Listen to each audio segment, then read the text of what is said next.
So this month on this President's podcast, myself, Craig, is going to have a chat with Lyndsay Hughes, the current president, and she's going to be discussing what's been happening over the last couple of months. We say couple of months because both of us, unfortunately, have not been very well, and we found it difficult to get together at a time that matches together. So this month, Lyndsay's going to talk about protecting the title and the work that we did when we actually went to Parliament to do that. What BVNA are actually up to regarding different toolkits for veterinary care assistants, regarding the mental health toolkit, pets in school, clinical coach toolkit, and also what's going to happen this year in VNAM. And we're also going to touch slightly as well on Lyndsay's charity this year, which is the Thin Blue Paw. So I hope you enjoy.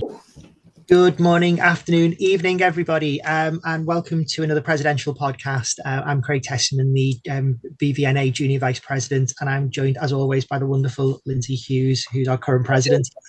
Hello. So it's been a bit of a long one. Unfortunately, we've both had some sickness, some illness. We've not been around as much. We have a new format. Hopefully, people are going to be enjoying that and seeing how that works moving forward. But I think our last one time we got together was just before Christmas. Is that right? I think it might have been November. Yeah, you're right. I think might have been the beginning of December. It seems like so long ago. It feels like Christmas was a millennium away. So what have you been up to? What's been happening in Lyndsay's land? Oh gosh, we've been up to quite a lot. And when I was prepping for this today, I was thinking, how am I going to be able to sort of fully explain the extent of what we've been doing? So for me, in my pres role, I guess beginning of December, we had and I think we might have talked about it in the last podcast, but we jointly host a parliamentary drop-in session with the RCVS, talking about obviously legislative reform. I can never say that, but I've just managed it.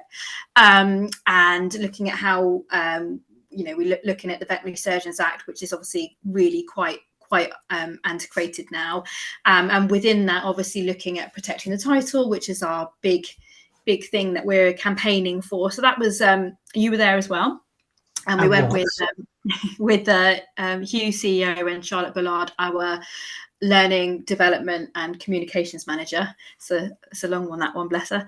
Yeah. I normally always get it wrong, so I've written it down, so I was reading it, as you might have been able to tell. So yeah, that was a great afternoon.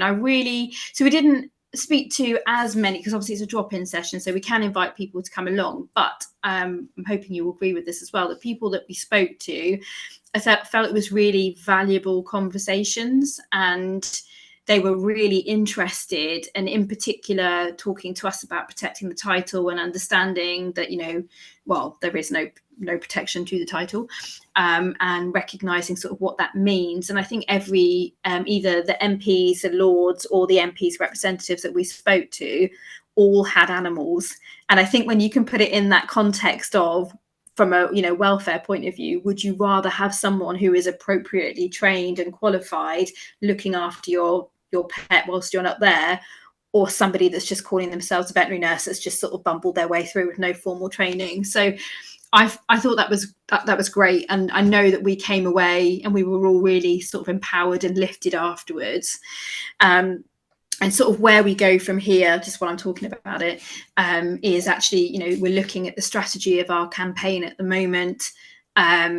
Charlotte Bullard is very much heading that up. And I know that she's been in talks with other associations to looking at, because obviously for those people that aren't aware, we are a very small staff team, a very efficient, very effective, phenomenal staff team. But still, they're wearing, like Charlotte, in just even in her title, is wearing multiple different hats in her role. So, utilising the resources from other associations and just connecting with them and their support is kind of what it's all about, really. Anyway, isn't it? It's like that one team that we're trying to work towards anyway. So it's really useful being able to do that. So that's something that we're working on at the moment. Actually, is like where we go next. And there is more bits and pieces coming up with that. And then I really enjoyed the fact that the people who came to speak to us and the members of Parliament, they were from different parties. So it wasn't just everybody from one party who came to see us. And they came to us. We didn't approach them. We didn't approach them en masse. It was a little bit daunting when we arrived. It was kind of airport security. We had to take our mobile phones were all taken from us to be scanned.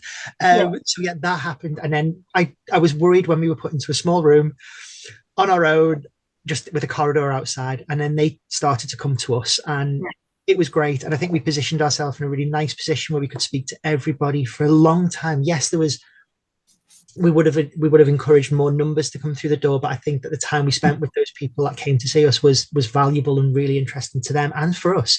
I know I came away with learning so much more about it. What I was more shocked about is that Portcullis House where we were hosted. I've walked past that building 20, 30 times. I've ran London marathons past that building, did not know it was there. No, you wouldn't. It's in such a location that it is invisible to everybody else. Which I suppose is the point, but yeah, absolutely. And I think as well, when you go back to when we talk about the amount of people that we spoke to, I actually felt, because we'll talk about it in a bit, but there will be further drop-in sessions that we're going to be part of.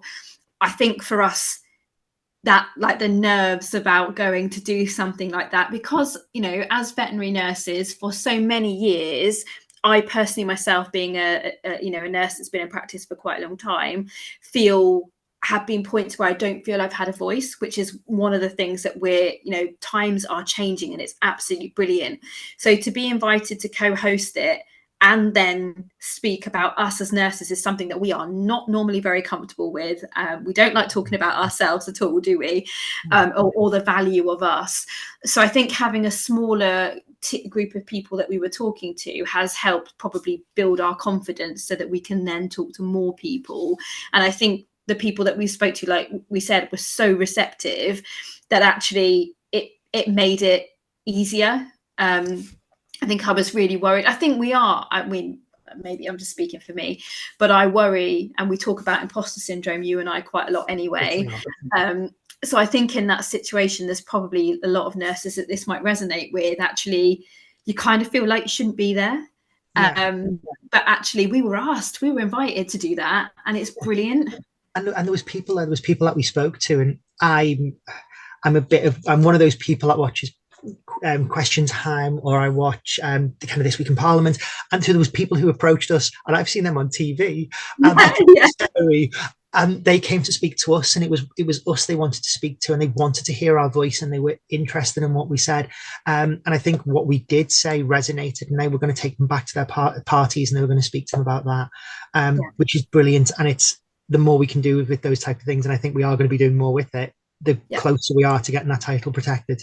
Yeah, it's going to be a lot of work, as our predecessors have already sort of laid the foundations for that before us. And it may not be achieved in yours or my time, definitely, but we'll be part of those building blocks that just keep pushing that forward. And I'm excited about that as well. So that's that. And then we've done quite a lot with internally BVNA. There's a lot going on at the minute. There's a lot of work, which is partly why. So we're going to do at some point on the press page some more information about these groups. And it's certainly something I know you're going to do with podcasts. And it's something that we're going to, from a communications point of view, we've got to get better at letting people know what we're doing. Because every week, sometimes multiple nights of the week, council are meeting and they're working on projects, and it's led by all different members of council, which is also really exciting. So I thought, I've written them down and I don't want to forget them, so if I've forgotten one, please let me know. So before Christmas all these groups meet. So the Smalley group, and so it's social media and I haven't written that bit down. And I know that Nikki McLeod, if she's listening to this right now, is going to be screaming at us. But basically, in summary, you might come up with it in a minute. This group was put together again by Nikki McLeod and Kim Rathbone, and it was looking at some of the pictures actually that we use as BVNA on our social media, and how some of those pictures actually maybe show animals in a fearful state, and they're not necessarily appropriate to use. And then we got into the delves of looking at actually, like, from a clinical point of view.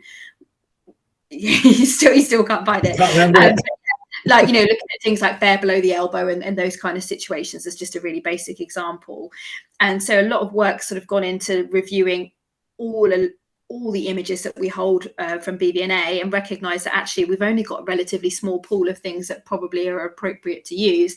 So there is a competition running at the moment, which some of you hopefully will have seen, whereby we're asking association members to send through, it's a competition at the moment, send through your images so that we can obviously build up the bank of things that we can share as well that's appropriate. So that's great. So those guys actually have met fairly recently, but also met before Christmas.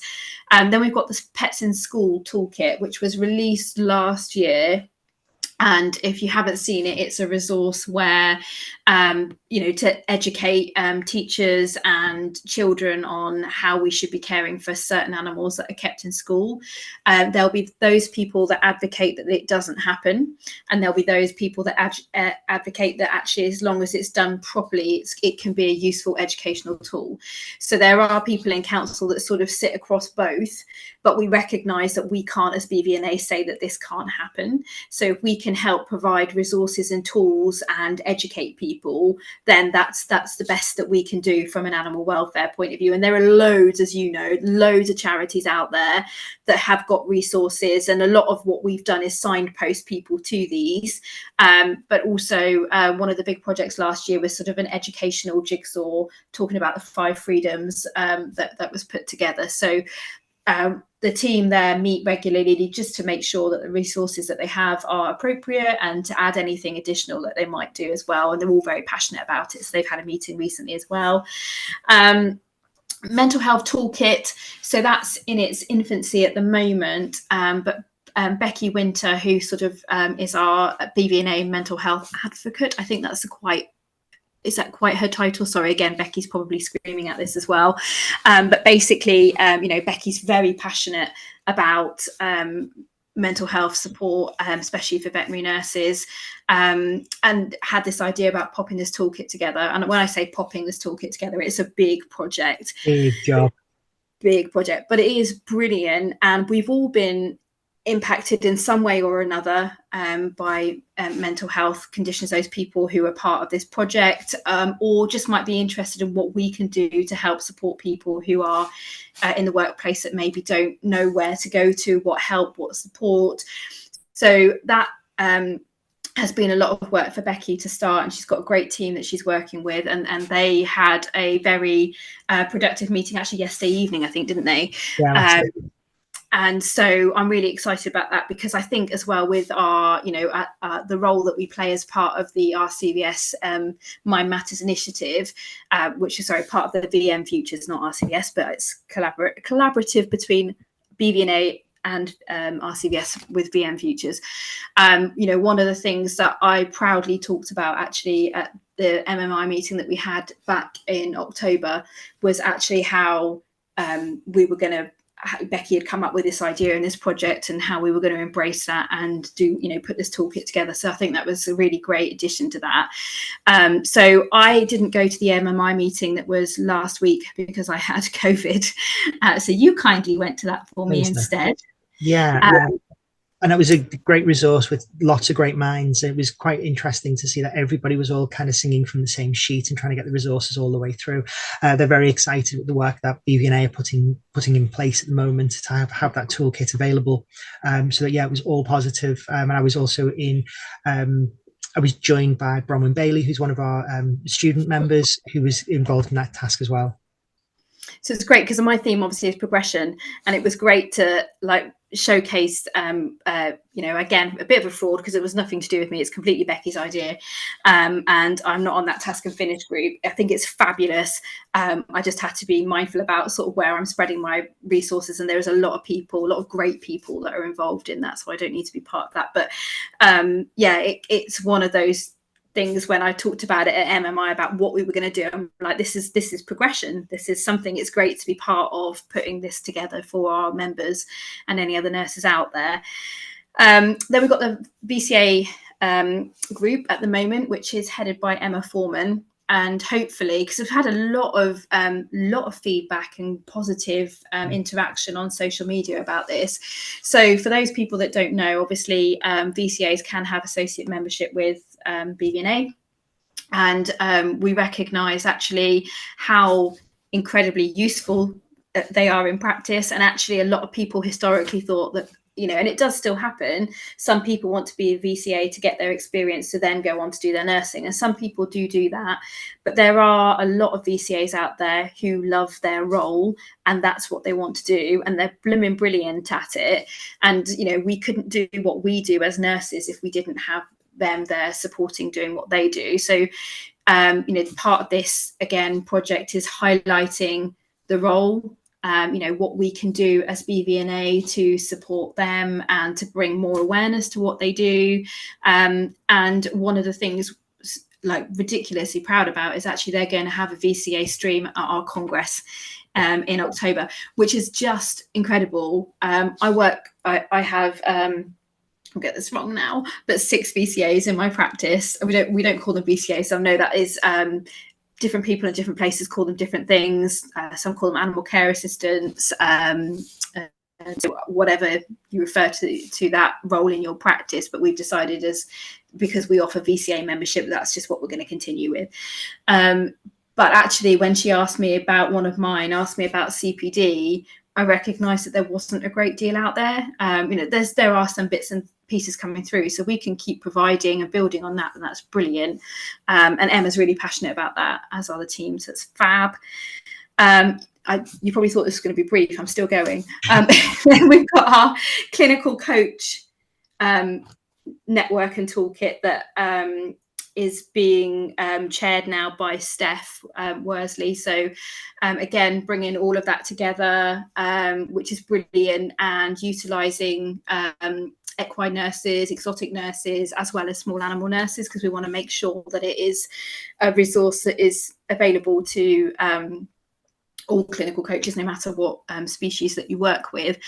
And again, it's about supporting the clinical coach. So there's a lot going into it, but looking at signposting for support, difficult conversations, looking at which I have just realized that I haven't done yet, but my aspect of it will be looking from how do you approach your employer, or what should you be saying to your employer to be able to get the time in practice? Because a lot of clinical coaches that I talk to, and probably in your practice as well, have to do it in their own time, and they don't get paid additionally for it either.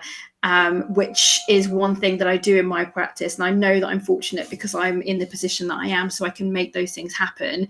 But I really strongly think that actually it should be something that all clinical coaches are given the opportunity to have appropriate time in practice to do any admin or any prep work they need to do for their tutorials. That tutorials are happening, because there's quite a few places, that's something that we sign as a training practice principle, declaration, to make sure that you're supporting your students and that they at least have this tutorial and this time with their clinical coaches. And people just don't see the value in it. And I don't think it's not necessarily just the value.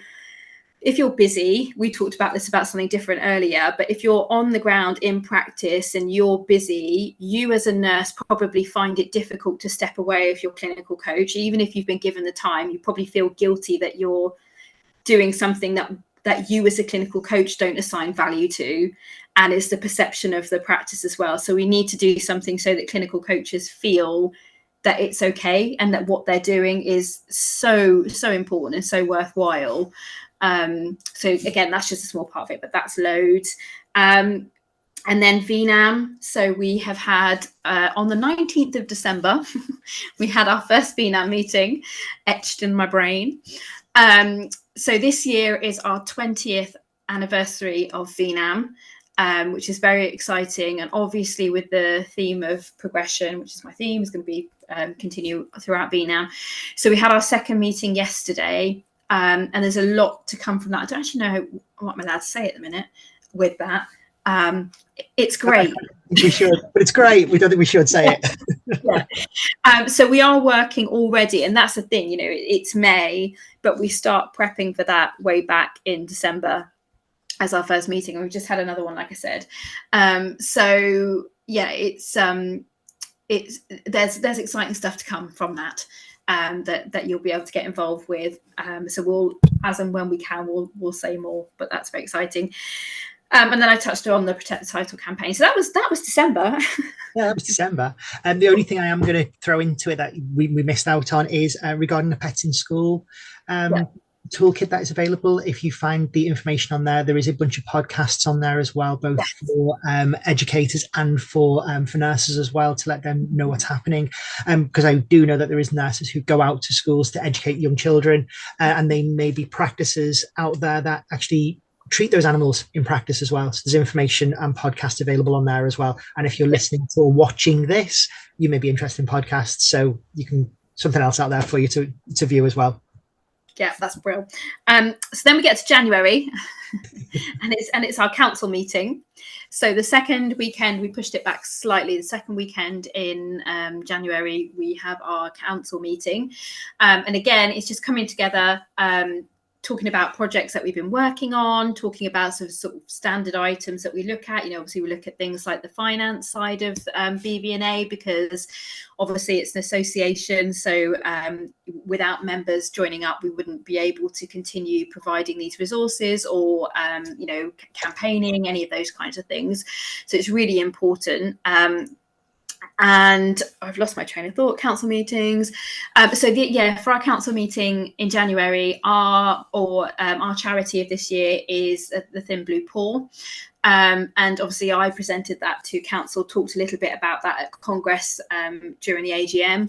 But we had a speaker, Kieran, who is one of the trustees, come and talk to us and give us a presentation and talk to us a little bit about some of the police dogs that they've been helping. So that was really great to get a bit more information. And we're planning on doing some bits, obviously, to raise awareness for them, which will come out in due course. I think it's something that we've got a charity committee as well, which you might not be aware of, which is led by Kim Rathbone. So she will, over the next probably actually I think few weeks, there'll be more information that comes out about that as well.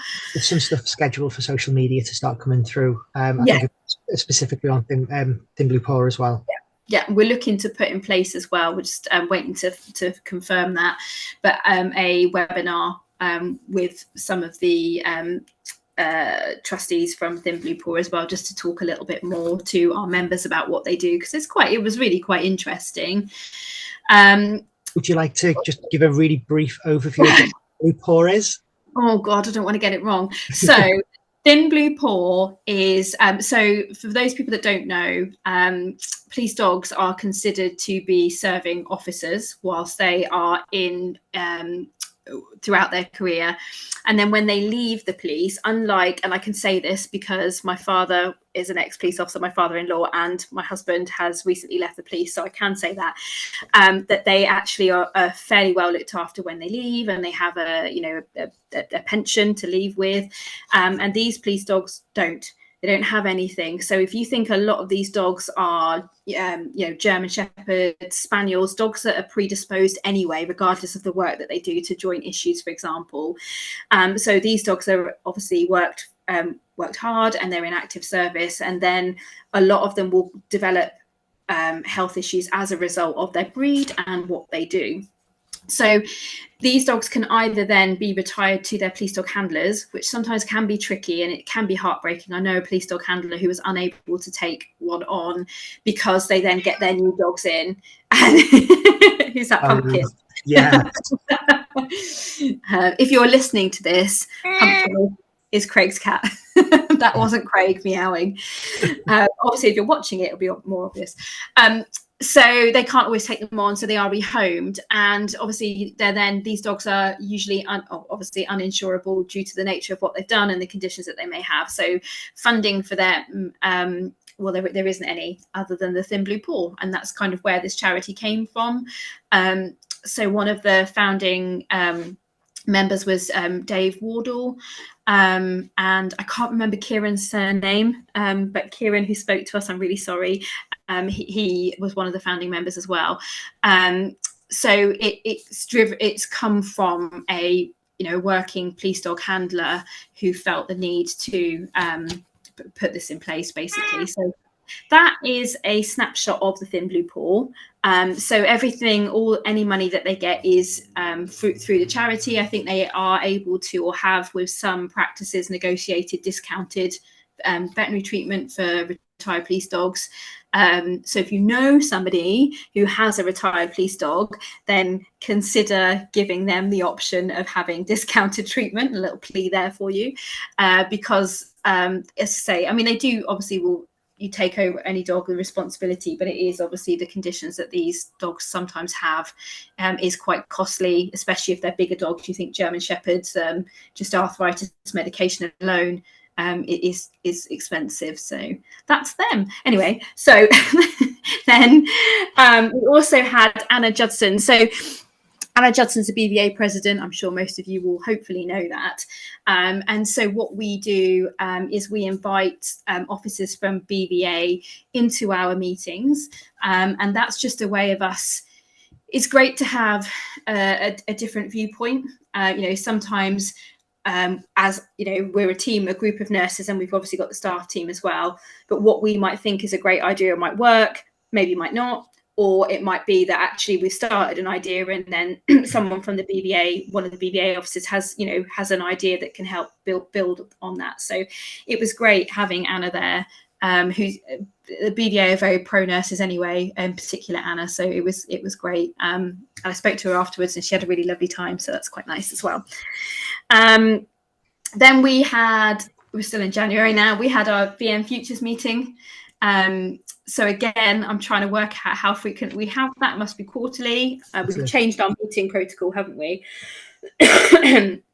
So we have them in person at our BVNA Congress. So we talked about Congress and we talked about what we could do as a VM Futures to raise a little bit more awareness about what we do and actually how we can make that work at Congress as well, doing some workshop bits and pieces, haven't we? So that again is in its infancy. In fact, I think we've probably had an email today reminding us that we needed to go back to Nikki soon. With some bits, I think. So the VN council members from the RCVS that are part of that are Matt Rendell and Belinda. Oh my God, Belinda Andrews. I'm so sorry, Belinda, if you're listening to this, because I've been with you today. She's a VN chair, and Jill McDonald from the RCVS and Julie Dugmore. And from our side, it's myself, Craig, and Nikki Rudasuli, who is our VNJ editor. But for those of you that don't know, she is a very experienced veterinary nurse as well. So it's great to have all of our minds together and working on those projects. And also Nikki in particular and Julie have an education background. So, they were like our school mums, weren't they, in that meeting? Yes, they were. They kept us in line. yeah. So it's great. And then I was at Spivs. Which seems like a long time ago now, was 2 weeks ago, 23rd of January, I think it was. So that was brilliant. So actually this year at Spivs, so last year I was part of a panel discussion, but this year I wasn't. And actually it was just great to go and to do some learning. And then at the president's dinner, just speaking to other presidents of the association, so BSAVA president Carl Gorman, Ryan Davies, who was stepping down from Spivs, and Sylvia has taken over as president of Spivs because it was that's where they do their handover. Anna was on the table with me, Sue Patterson, RCBS president. Yeah, and her husband actually had a lovely chat with Sue's husband. He's a lovely guy. Really strangely, I worked with Sue Patterson for a number of years. She is a big nurse advocate as well. She's always pushed for her nurses. Superstar vet, superstar dermatologist, just superstar, really.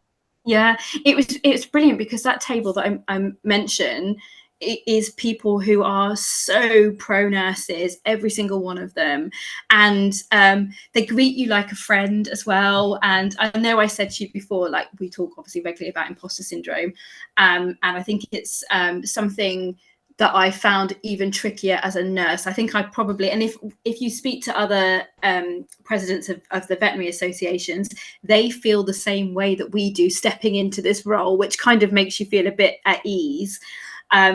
but for us as nurses, especially those of us that have been in practice for a bit of time, I think there's still that, and as there should be, but that level of, you're a vet, I'm a nurse, I'm just not as important. But you never get that when you're spending time with these other president associations, because we're all working towards the same thing. They're all really pro, let's get the veterinary nursing title protected. They're really, even today, I was talking to student vet who is the president of the Veterinary Student Society, and we were talking about how valuable nurses are to new grad vets, and we were talking about obviously how they as new grads feel potentially maybe looking for help from other people might be a sign of weakness, but actually they feel more comfortable taking that from their nurses. And so it's great, just talking about how important we are, and equally, the vets are really, really important as well,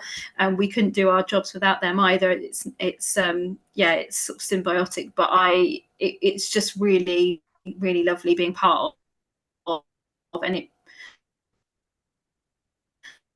and as you go through the year, now obviously I'm only, actually the fact that I know I'm going to meet those same group of people at most of these events, it kind of really does make you feel much more comfortable.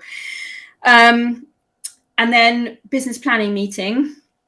I have to apologise, my Wi-Fi is rubbish, so I don't know if I dropped out for any of that or not. We have it coming up in March. It's our face-to-face council meeting. So twice a year we come together face-to-face. I suppose 3 times actually, because we obviously see each other at Congress, then November, and then the business planning. So 3 times we come together face-to-face. And so I had a meeting with Hugh, our CEO, and Angie, who's our office manager, to talk a little bit about what we're going to do and what we're going to talk about with council members. So that's still, we've got I'm going off on one now. We've got an officer meeting tomorrow. So that's yourself, yes, me, Kim Rathbone and Sarah Holiday with Hugh. And we're going to talk about it a little bit more there.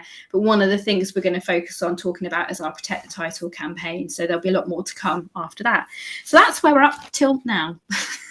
You've forgotten something really important. Where have you been today? Oh, yes, I have, haven't I? That's not on my, and I also forgot the practice standards group meeting that I was part of as well. So we're reviewing the practice standards at the moment. I'm part of a group of people looking at, but today I got to go and talk about the Pet Plan Awards. And so they split us into different areas, and I was obviously working on the Veterinary Nursing Awards. And so obviously there's a lot of people that get nominated, and then they whittle that down to, I think it's about 30 that we had to look through today. So obviously can't tell you any more than that. But it's great. It was so great to read all of them. So I had them in like a booklet, but to read about like all of these phenomenal nurses with things that they were doing. And there was people spanning from like newly qualified to people who'd been in practice for a really long time. So yeah, that was great. And so that's why I said earlier, I got to see Belinda today, so the RCVS chair, and I got to see Anna Judson, BVNA president, and I got to sit with Pet Plan. It was really nice day. And that's one of the lovely things about being BVNA president, is that you get to be involved in things like that. I have to give the award at it's at BSAVA Congress. So there's normally a Pet Plan Awards evening there as well. So I'm slightly terrified about that bit. I appreciate it is nothing to do with me. The award is not mine, but I have to give the award. And I just think in my head, I'm like, I'm going to trip up because it's a big, I don't know if you've been, it's a big award ceremony. There's a lot of people there, as it should be. It's brilliant. And again today we were talking about the fact that actually these awards are they usually come from public nominations.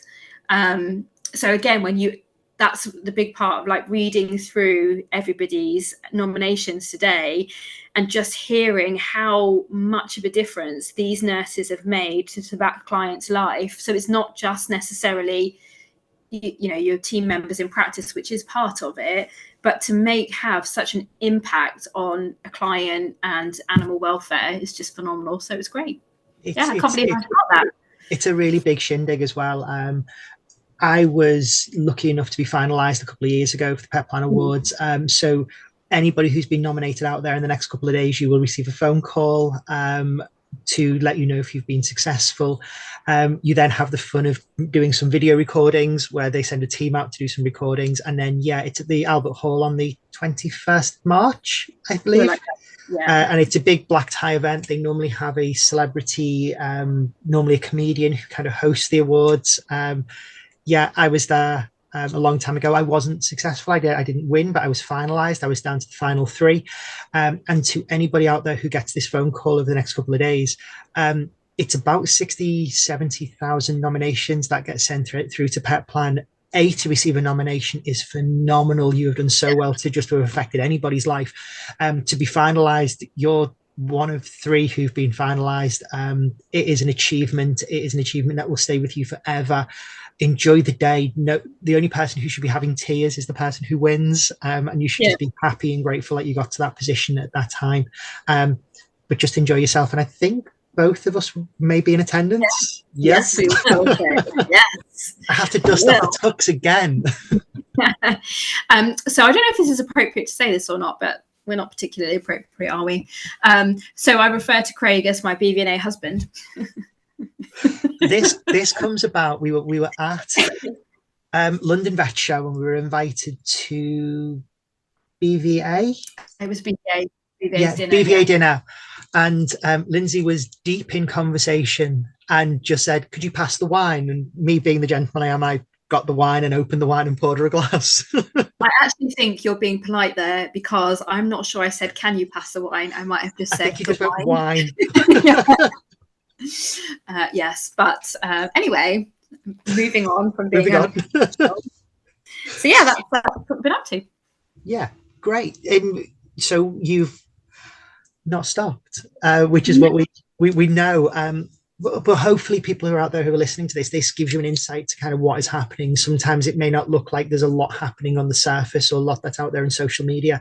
But we do not stop. As Lyndsay said, I think it's every night this week. We're in at least one meeting of an evening, and we've got daytime meetings that happen as well.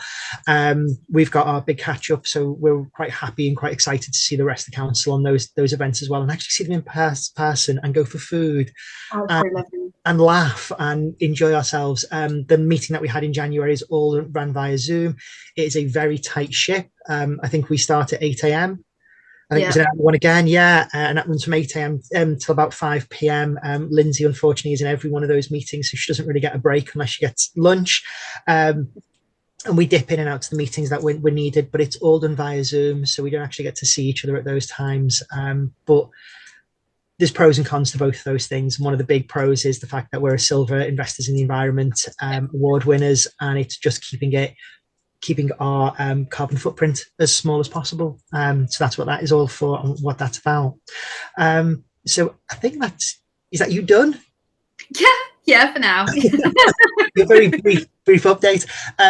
So hopefully anybody who's out there who's been able to see this as a video podcast, hopefully it's worked and we've not dropped in and out as much as we hope we haven't.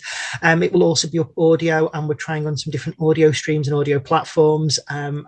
So hopefully that has worked and people are able to find it a little bit easier than potentially in the past. There is some new and exciting things coming forward. Go on, Linz. Oh, no, I was going to say, no, carry on. I'll get back to my minute. Yeah, there's some new and exciting things coming forward. We're going to be doing Pres podcasts. We're going to be having the student podcasts. We're going to do a bunch of Meet the Team. We've decided to do podcasts where we'll show the real us and we'll show what we actually are behind the scenes from BVNA, but also what our role is and what we do moving through. So we'll try and get one of those released every couple of weeks. And we're also going to start releasing some older podcasts which are out there that you may have missed, that are out there, that are available, but you may not have seen them there, and we'll roll it through. So hopefully, if things work and we're not being too adventurous on this, we'll have a podcast every week being released. We're just trying to finalize on those on those deadline of dates. It's either going to be a Wednesday or a Friday, and in the next 2 weeks you will find out which day of the week that is. But yeah. Surprises like always. So what were you going to say, Linz?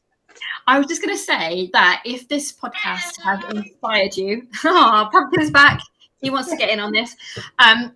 is that I promise we are, and I'm not just saying this, but there is such a lovely mix of people that are on BVNA Council, because they are people who are really passionate about the profession, the progression of the profession.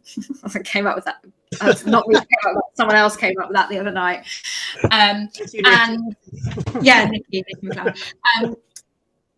And you want to join us because in the next couple of months, we will be releasing how many council seats we have available for people to apply for, and just have a think about it now. Honestly, although what I've said that I have done in the last few months seems like an awful lot of work, and there is a lot of work that goes on behind the scenes, it is so worthwhile, honestly, so worthwhile. And we're a team, so the workload doesn't fall on one person. We have an incredible staff team. They're absolutely phenomenal. And they work really hard, and they have so much that they need to do, but they are so supportive. And anything, you know, especially to me in my role, oh my God, I couldn't do without them, honestly. Literally, they are the oracle. There's somebody who knows something about everything. We have some BVNA staff members, as you know, who have been here for a very long time. So Angie's is over 30 years. Lisa's 25, just been. So they literally bleed and breathe BVNA. So there is such a supportive atmosphere here. So if you are thinking about it, do it. You won't regret it, I promise. But if you're teetering and you're not sure, there's enough of us out there. Hopefully somebody knows somebody. If not, by all means, email at bvna@bvna.co.uk, and your email will be, or questions will be forwarded either onto myself or one of the other officers, or even staff members, so we can help. If is there something that's just maybe holding you back or you're not sure about, then just get in touch, because you absolutely won't regret it. It's been the best few years so far of my life. Yeah. And this is not just to qualified veterinary nurses as well. There is also student seats that are going to be coming available. If you catch up with the student podcast, which is yet to be recorded, we are going to have a chat on that as well, about the joining as a student seat and the work-life balance that's been brought across with them studying. The only stipulations is that you should have had a year under your belt at the AGM in October. So if you started college before last September, then yes, you are eligible for a student seat at the next AGM. So yeah, we'll finalise those details and put them out for you. Yeah. But what's holding you back, other than time and commitment? Yeah. But you're going to have the best couple of years of your life with us, because everything we do is for the greater profession. We don't do any of this selfishly. This is all for you people out there. And hopefully you're proud of what you do, and you're happy with what we're doing and pushing it forward. But yeah, unless you've got anything else to say, Lyndsay, I think we'll wrap this one up today. Nope, that's it. I'm done. Fabulous. Guys, you'll see my face over the next coming weeks in further podcasts that are happening. Lyndsay, we'll see you again next week, because we have another one to record to meet the team. We'll be back next month, I promise, in beginning of March with the next presidential podcast. Thanks. Thanks, guys. See you again soon. Bye. Bye.